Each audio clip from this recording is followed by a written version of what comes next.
Hello, everyone, and welcome to another episode of the Sam's Report. Today is November 23rd. This is actually a Wednesday. As I alluded to last week, because of the holiday and, it being the holiday, there was going to be no show on Friday, so I'm doing it Wednesday.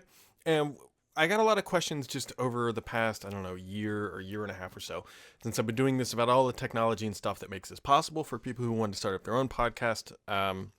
We'll get through all that.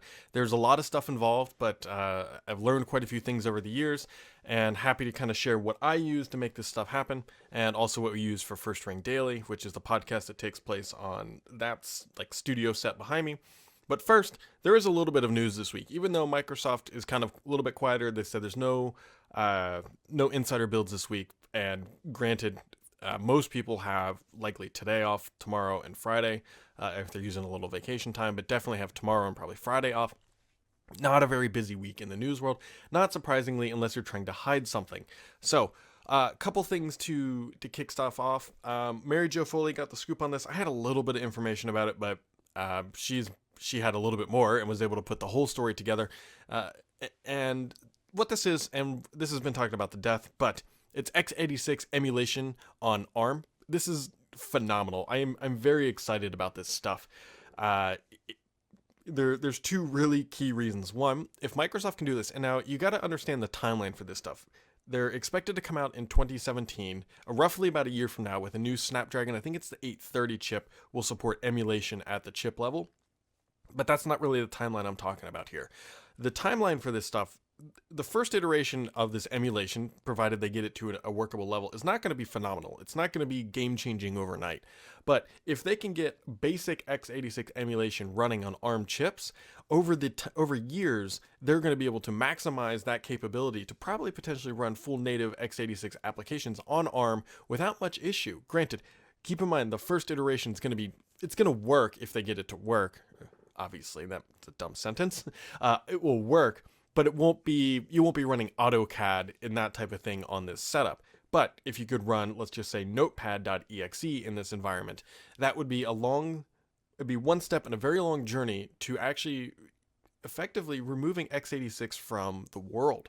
And I don't say that lightly, and I honestly believe this, is that x86 chips and the whole process around it, the software that's coded for it, and everything, specifically talking about Windows and even Mac to that OS X, I should say, Mac OS or whatever the heck they're calling it these days, is a legacy way of doing things. And the modern way is what we do, on smartphones. It's very, I don't want to say modularized, but it's a modern OS with better security. It's easier to manage. It's less complex underneath because there's not hundreds of millions of iterations of it. It's patched much more efficiently because of the learnings they took from x86, and they said, hey, we're doing with this ARM now, let's do it the right way. And so now we're kind of going full circle, that now that they know how to do a mobile OS very efficiently and very smoothly, they want to bring that back to the desktop. We've already seen Microsoft do this a little bit by saying, hey, everybody's getting the same patches all the time, no matter what, just deal with it. And what they'd love to do is actually get everybody onto an ARM type scenario where it's the same underlying component at the end of the day, and they can just push out patches worry-free, and applications just work in a nice sandbox world, and everything is just pleasant and flowers and roses. But the problem is that most of the world, at least the enterprise world, still operates on .exe files or x86 applications. And so why this is so big is that if they can successfully move that world to an ARM environment, the security implications are amazing, because then if it's emulated, if you get some crappy malware in there, you can just blow out the whole emulation layer, reset, and be done, and be back up and running in seconds, and not having to worry about your data being corrupted, not having to worry about ransomware and all that stuff. And so this is really big, and for Intel, this has to be extremely scary, because obviously they rule the world when it comes to desktop computing. But imagine, I can very much see if they get this emulation to just work, and it's just in the background, you don't even think about it, you don't even notice a performance hit. That's a key thing, a performance hit. If you don't notice it, you can very much imagine a day when you go buy a desktop that's just running ARM. It's not even running Intel, especially for somebody like your parents, or somebody who needs lightweight computing. And I know this is going to come back and say, Brad, but they already had all this. It was Windows RT. Well, Windows RT, which we've railed into the ground a million times. Poor marketing, poor communication, and it wasn't quite ready. What I would honestly love to know, if I had like a time machine and we could go back and just change history, is if when they debuted Windows 8, instead of going Windows RT, if they would have just debuted the Universal Windows Platform. Now, I know there were some things that had to happen before UWP, but just imagine for a minute that Windows 8 comes out and says, hey, here's UWP. Now, granted, they did have app stores, blah, blah, blah, but just if they had UWP native then, like we have it today, how would Windows RT fare if it was launched this year as opposed to when they launched Windows 8? I think it would be a completely different ballgame. So I'm really pumped to see how Microsoft does with this. I'm sure we're going to learn a lot more. Build might be the timeline for that. It would seem to make sense, right? This is kind of a buildy thing. If they're going to launch in 2017 in the fall, roughly, yeah, that sounds roughly right. I don't think they would do it at Worldwide Partner Conference. I guess they could hold their own event for this. But yeah, so it'll be interesting. It's going to be funny. We're going to, Sanofsky from his Windows grave will be saying, hey, I was right with Windows RT. Yes, nobody disputed that was a good idea. It was just extremely poorly executed. So anyways, look out for that stuff. I wrote some stuff up on Petri, petri.com. Paul wrote up some stuff on Thurrott.com. Mary Jo wrote some stuff up on ZDNet. It's all over the place. It's really, really interesting. And we're just starting to see the beginning of all this. So moving on. So some sad news to report today. Very, very sad news, at least at the high level. So obviously the Cortana Cube, which is what I call the Amazon Echo competitor, did not materialize. We don't know if it's actually coming at all now. Walking Cat, doing what he does best, uncovered some stuff that said Home Hub is actually a Windows 10 feature, and it has nothing to do with hardware. Now, I'll put a little star and a caveat next to that. It had nothing to do with hardware.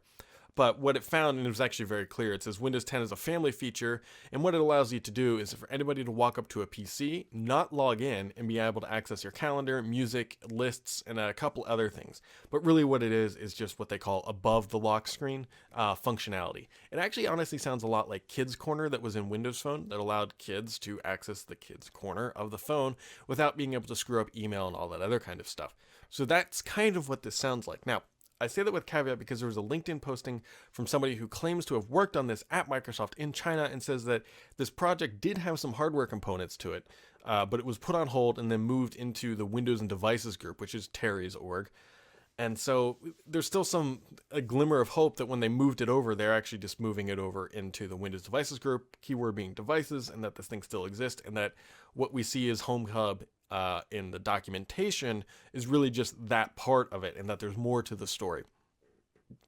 I don't know. If anybody else knows anything about Home Hub, let me know, because you guys know how much I love these things.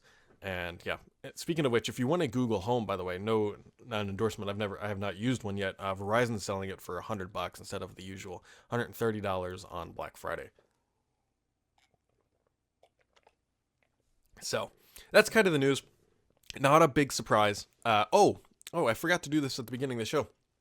Somebody reached out to me from Africa, Kenya specifically, and said, hey, can you give Africa a shout out? We got quite a few listeners, which honestly just blows my mind that people in Africa are listening to me in this capacity, but I totally appreciate it, guys. Keep on rocking, doing your good stuff, and thanks for listening from Africa. That's crazy. So this happened last week. Somebody asked me, and I've been putting this off for a while, mostly because it's a good filler thing. Because there's not much going on, people ask very frequently what I use to do this podcast, to do the First Ring Daily podcast, to just work in general. And so this episode is dedicated, and I wish I could remember who it was, is dedicated to you because you actually asked. So this podcast started in July of 2015. So we're a year and a half, little over a year old, but not quite. Well, I guess we're about a month shy of being 18 months old. Can't believe we've been doing this for 18 months. It doesn't seem like it's been that long. But so here's how this operates. It all starts with software. What I use first is this application is called XSplit. XSplit is there is a free variant of it. This is the paid version of it. It's not too expensive. Generally, if you buy a high-end video card, it actually comes with a free year license or some sort of timeline. Just check the box and see what it says. But XSplit is a streaming application, allows you to do all fancy things. It allows you to give different scenes, allows me to swap cameras, and just kind of control the whole scenario. I just click different buttons and it launches different things, as you can see. So XSplit is the application that makes all this possible. And I used YouTube, obviously. So this is going out to YouTube. And it all ties in through XSplit. Uh, it takes a little bit of time to figure out. Ooh, what did I just click? There we go. It takes a little bit of time to figure out, but it's honestly not too bad. And if you're trying to get set up, first Google it, how to do certain things, because all the basic stuff is extremely well documented. And then I can try to help out where I can. Although I'm not great at it, I do kind of understand how all this stuff works now. And so what is actually powering all this? So up here, this camera, actually both cameras on this setup are Logitech C920s. And those are actually crazy cheap cameras. They're about $70. You can actually get them cheaper. But what I've learned is the camera obviously makes some difference, right? These do 1080p. I'm actually recording at 720. But what makes all the difference is actually the lighting. Lighting is everything, because I have the lights. It doesn't look very bright behind me, but it is super bright in here. And I'll show you what the cameras are, or the lights are, that are facing my face. Well, facing my face here in a second. But lighting makes all the difference, because the better the lighting, the less work the camera has to do, which means the lower quality camera you can buy. And these aren't bad cameras. Logitech C920 has kind of been an industry staple for a very long time. Cheap, inexpensive, does what you need, does it with enough clarity, and nobody's ever really complained about image quality issues. So that being said, the lights are where they get you. If you can do this cheaper, trust me, you can do this a lot cheaper than we did it. But we are using, the lights that we are using are ICANN, IKAN IB508 V2s. Those are the lights. That's IKAN IB508 V2s, bicolor LED studio lights. And so you can actually see one back here, and I'll show you more of them, but this is what it is. It's an LED panel, and it is bright as the sun. It is stupidly bright. Actually, one of the reasons, I can explain why I have it pointing at the wall there in a second. But those are the lights. In this studio, there are 6 of them. 6 of them. Most of them are pointing, well, about 4 of them are pointing over at that studio, and the other 2, which are pointing right at my face, actually kind of light the room and make that studio set look a little bit better. But this is what I'm looking into when I'm looking at the camera, which is why I can't stare at it for very long.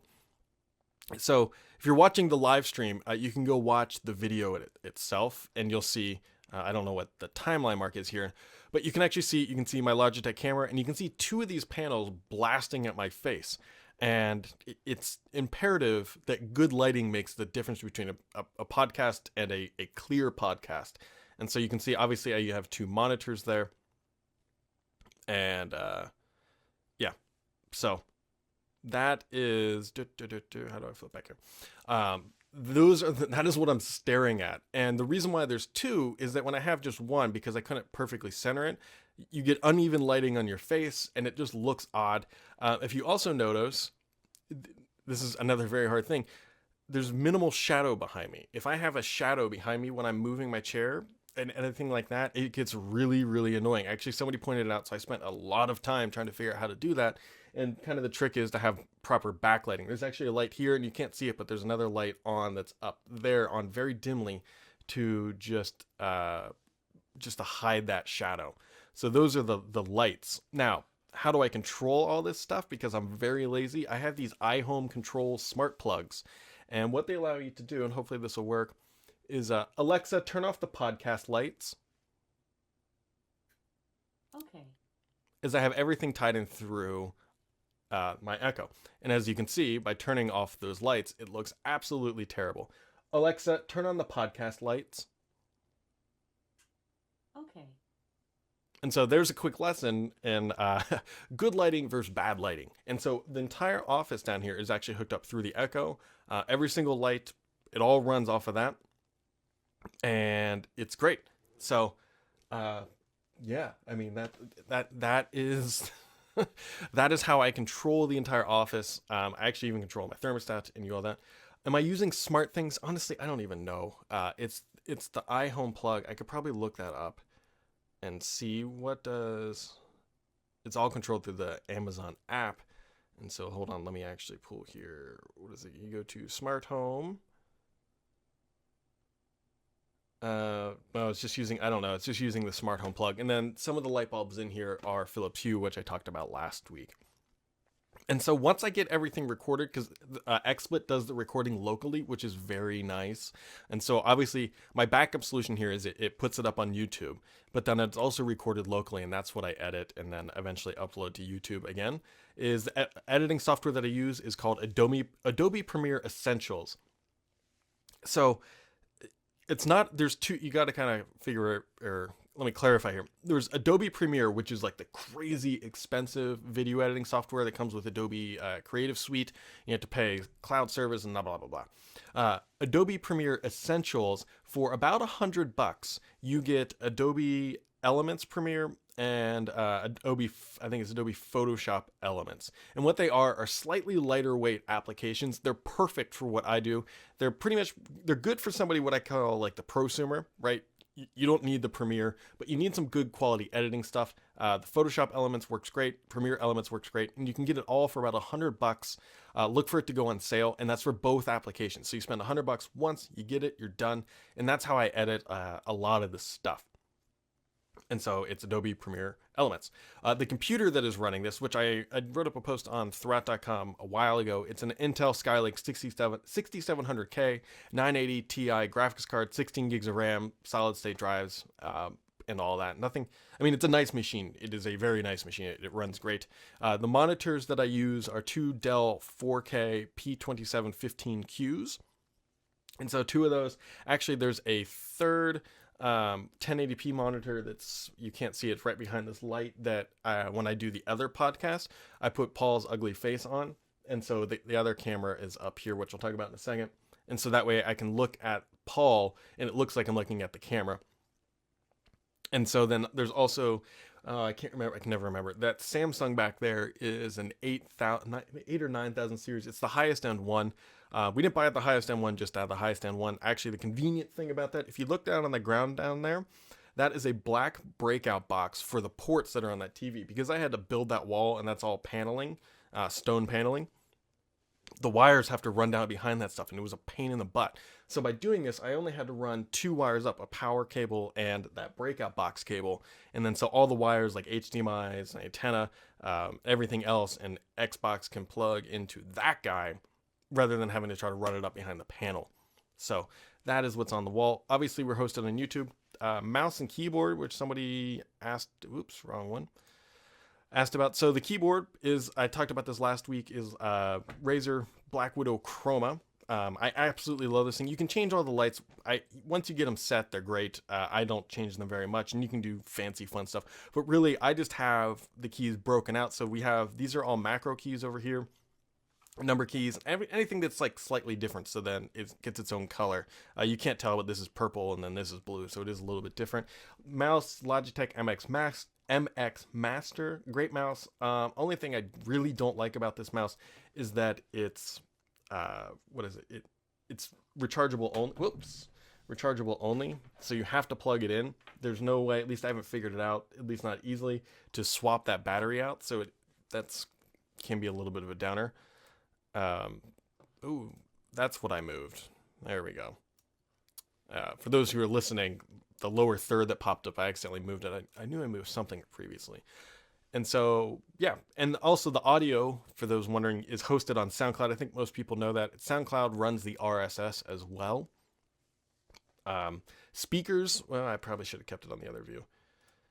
Speakers that I use, these are the Bose Companion 5. They are absolutely lovely. I really like these speakers. It actually comes with a little puck. It kind of looks like a Surface Dial almost, that you just tap to mute it, tap to turn it on, and then it spins to turn things up and down. It's great. And to answer Todd's question, yes, the lower third. So the lower third is being powered by XSplit, but here I'll show it again. I actually created this in Adobe Elements. No. Adobe After Effects, sorry. So here's a fun thing. I'll get to the mic here in a second, Michael. If you go up and sign up for a trial of Adobe whatever Creative Suite, you can go download Elements, or not Elements, I keep calling it, that's what I use, After Effects, for free, and you get 30 days. What I did was I went to, what is it? It's It's VideoHive. I think it's videohive.org. It's one of the big ones, and you can actually download customizable themes and lower thirds and all that stuff. They have everything you can imagine. That's actually where I got the intro video, and it's actually where I got that lower third. And what you do is you download After Effects, then you go buy the file. The files are $10-15. They're not expensive. Find one you like, and then you kind of have to figure it out. They generally do come with instructions, but it's not super straightforward. But you just play around with After Effects until you get it the way you like it. And then what you do is you bring it into XSplit. And what you can't tell, and if I get it to play here again, if you notice the coloring, so what is happening, the transparency is done what's called a chroma key. If you notice, my little S logo is in white.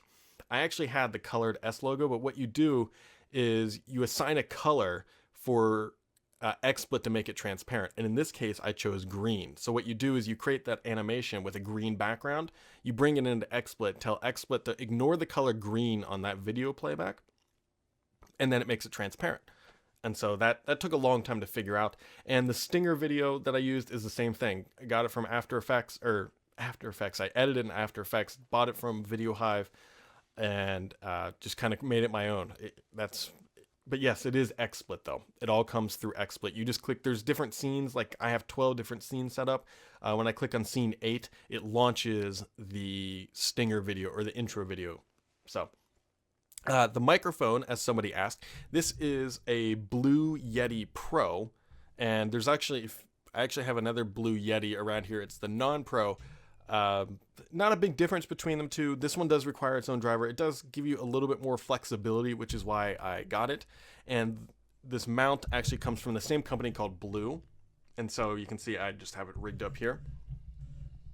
And I don't know, you buy this little setup thing, you buy the mic, and then the arm, which has probably been the best thing I've purchased for the whole studio because I used to just prop it up, is by a company called Rode, R-O-D-E, and that brings it all together.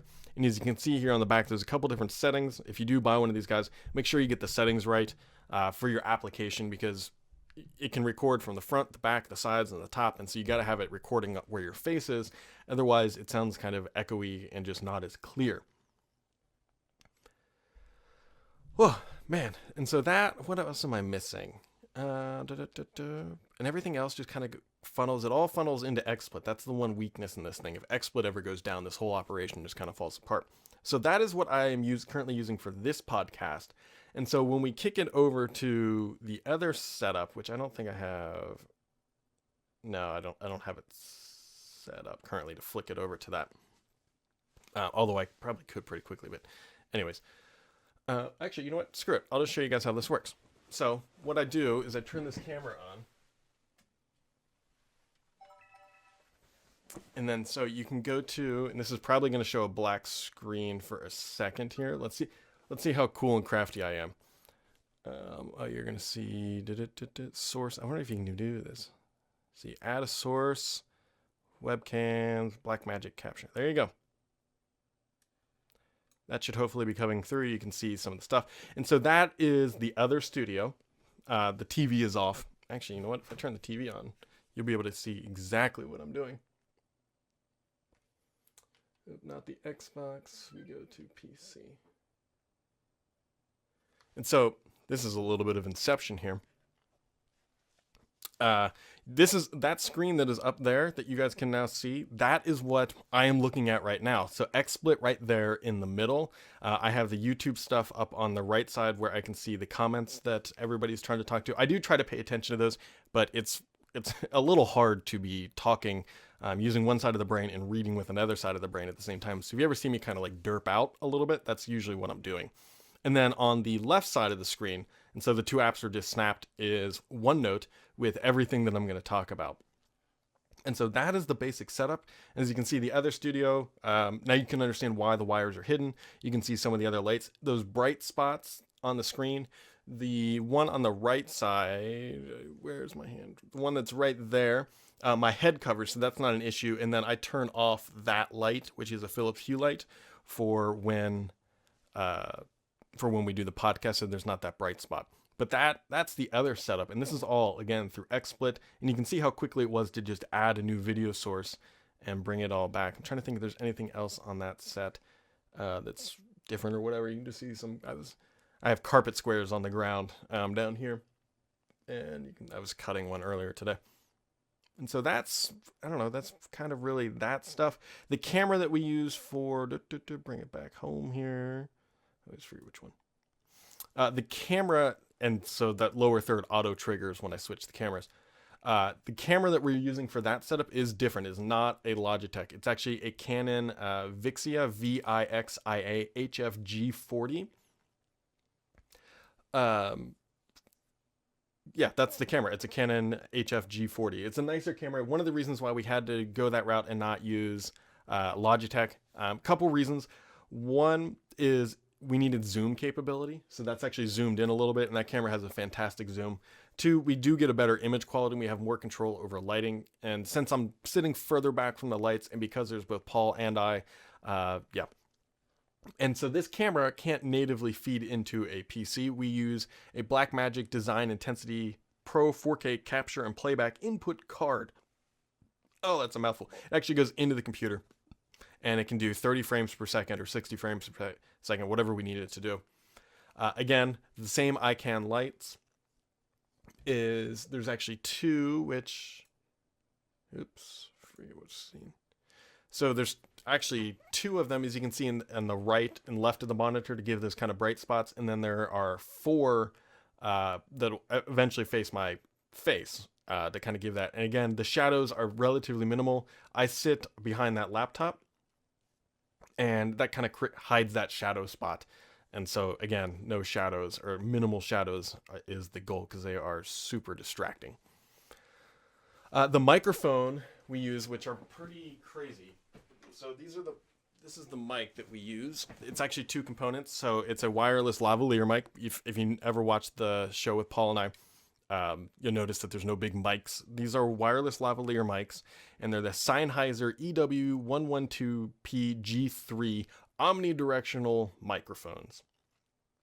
So there's actually another component that looks just like this that plugs into the microphone line in on the desktop PC, and it's wireless and it works.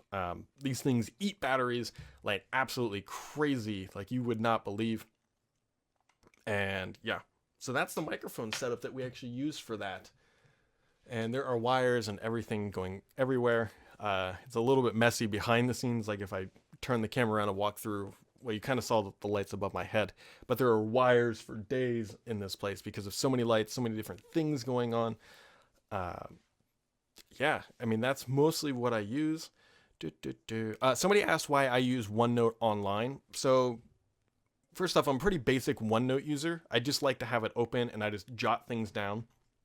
The reason why I use OneNote on the web is that I can keep it open in a tab and it's not on the taskbar. I don't know why. I have no problem having a million tabs open, but I don't like having unnecessary items open on the taskbar all day long. So I just keep, so I have two monitors, the monitor I'm looking at and the monitor on my left. On the left monitor, what I keep open all day long is TweetDeck, Google Analytics, and OneNote in a large space. And then on the other side of that docked window, I keep Skype.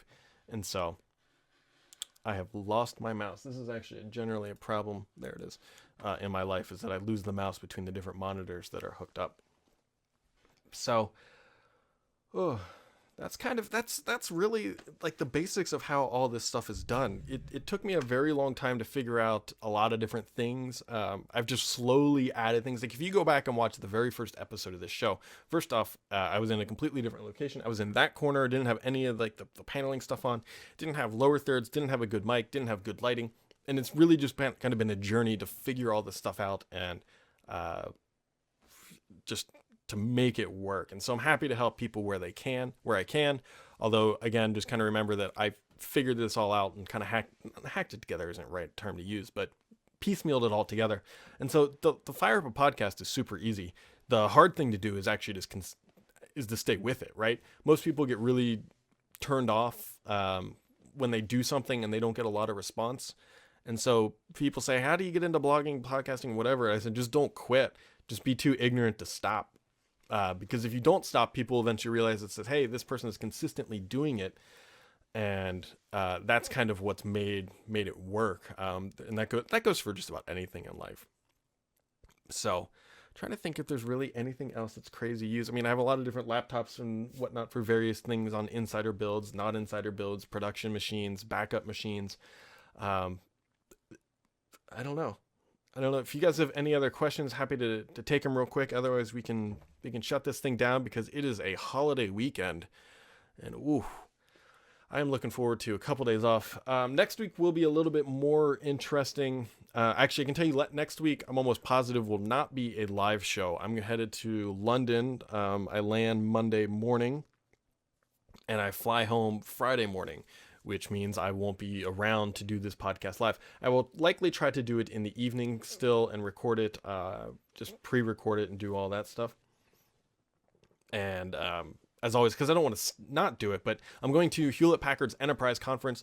Actually really excited about this stuff. I like this kind of stuff, and mostly because it gets me out of that Microsoft bubble. I know I talk about that a lot, but it's real easy that if you only go to Microsoft stuff and you only read what Microsoft puts out and you only read what Microsoft and Amazon talk about the cloud, you get kind of just locked in this world of what they tell you. And this is one of the events. I go to this one, I go to a couple others throughout the year that just kind of break apart that stuff and bring you back into the reality of the world, because while cloud is great and cloud is awesome, the vast majority of enterprise companies are still not in the cloud, at least fully in the cloud, and there's still a lot of on-prem stuff, and it's fun. So I will be in London. Things will be a little bit hectic next week, but life goes on. Should be a good time. Eric asked that Paul and I should play Call of Duty. So actually, Paul and I, we do not have each other on Xbox Live, and I'm sure one day we will, but I generally don't put him on Xbox Live, mostly because I don't want him, and I don't want to see how much he plays Xbox, and I don't want him to see how much I play Xbox when we're supposed to be working. So that is that. I'm trying to think if there is anything else. I don't think so. I don't think so. So I think that's it, guys. I forgot the last thing. Somebody asked the router, which I can't believe I even put that in my notes. The router that I use is the Netgear Nighthawk X6 AAC 3200. I talked about that in a previous episode. It's a good router. The wireless isn't so great, to be honest. My connection is 300 down and 75 up. If I do it down here, and I do the speed test, I only get like 20 down and like 30 or 40 up, which is really odd that the upload is so much faster. So I'm actually tempted to, I like the router base. I like the capabilities that are actually in the hardware. I'm tempted to get another wireless mesh solution that would plug into that router so that I can get faster speeds throughout my house. So that is really about it, guys. I think we're going to end it here. I'm actually headed to my daughter's school for a Thanksgiving lunch. I'm going to go have lunch with the little one.